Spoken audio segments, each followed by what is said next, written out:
You know, some ideas don't just change things, they completely rewire our reality.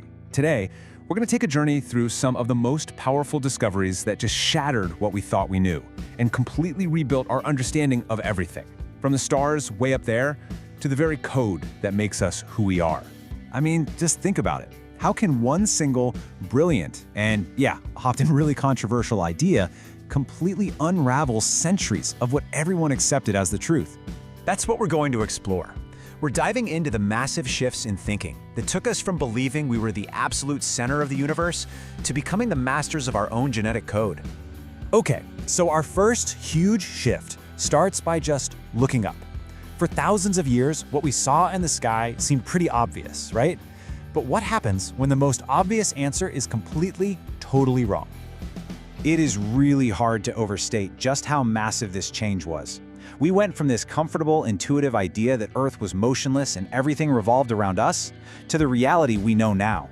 We're on a spinning rock, one of many, just hurtling around a star in a cosmos so vast it's hard to even comprehend.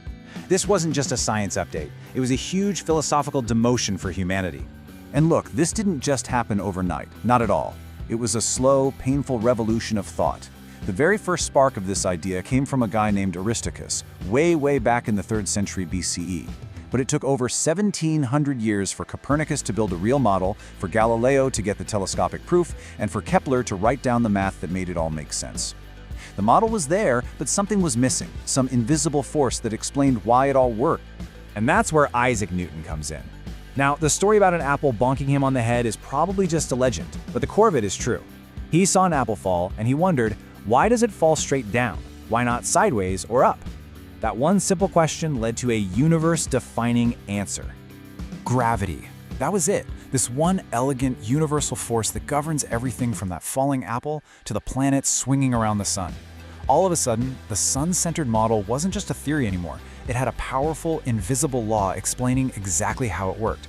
It was just this brilliant moment where a single idea tied the entire cosmos together. All right, so after figuring out our place in the huge cosmos, our next great revolution was to turn the lens inward. We're going from the vastness of outer space to the invisible worlds teeming inside our own bodies. Seriously, just try to imagine this for a second. Before the late 1800s, most people believed that sickness just kind of appeared, spontaneously, from inside you. There was no idea of an outside invader, which made getting sick this absolutely terrifying and mysterious force of nature. And then, Louis Pasteur came along with his game-changing germ theory. He showed that tiny little living things, microbes, were the real culprits. They were invading our bodies from the outside. Suddenly, disease wasn't some random curse, it was a microscopic war. But you know, a big idea needs solid proof, and Robert Koch is the one who delivered it with this, well, it's just an elegant 4-step method. Koch's postulates became the gold standard, the way you could scientifically prove that one specific germ causes one specific disease. This turned a theory into a hard fact and basically built the foundation for all of modern medicine. As huge as germ theory was, science was about to uncover something even more fundamental. Not just what makes us sick, but what makes us, the actual code of life itself. And the discovery of DNA was another one of those long, slow burn stories. It started way back in 1869 with this weird substance they called nuclein. And for decades, scientists were just piecing together its chemical parts, bit by bit. But the real breakthrough came from actually seeing its shape, thanks to these incredible X-ray images from Rosalind Franklin. Her work was the key that let Watson and Crick finally build their iconic double helix model. But this story is also a really important reminder that science is a human thing, you know? It's full of breakthroughs, but also controversy. Watson and Crick got the Nobel Prize, but it's now pretty clear their model was built on Rosalind Franklin's critical data they saw without her permission. Her massive contribution was completely overlooked by the Nobel Committee. And in a really sad end to the story, James Watson was later stripped of his honorary titles for making racist public comment. So we'd uncovered these invisible worlds of germs and genes. What was the next logical step? Well, it was figuring out how to fight back. And then, eventually, how to rewrite the rules of the game entirely. The impact here is just staggering. Before antibiotics, a little cut on your finger could get infected and actually kill you. Major surgery was a huge gamble. And then antibiotics came along, and the world changed. For the first time ever, we had a real weapon to fight our microscopic enemies. And the wildest part? Our most famous weapon in this fight wasn't found through some grand genius plan. Nope, it was discovered because of a bit of luck and a messy lab.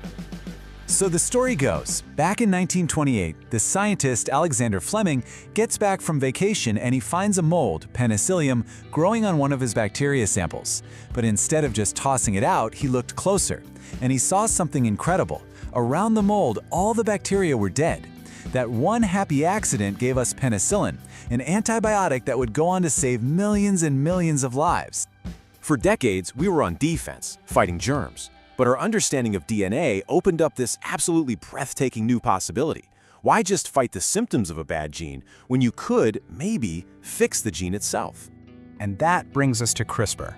Now, the full name is a real mouthful, but what it does is revolutionary. It takes us beyond just reading the code of life and lets us actually edit it. You can think of it like a find and replace function on a computer before our genes. The way it works is actually pretty elegant. It's basically like using a pair of molecular scissors. First, the CRISPR system finds the exact specific sequence of DNA you want to change. Then, snip. It cuts the DNA right at that spot. And finally, that cut allows scientists to go in and modify that gene. They can delete it, replace it, or even alter it. And this isn't science fiction we're talking about. This is happening right now.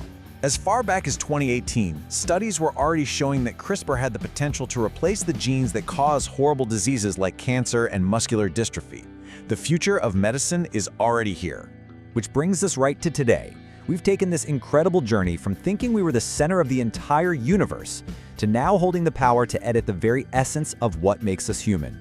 From gravity to germs to genes, every single one of these discoveries has given us more power, but also a lot more responsibility.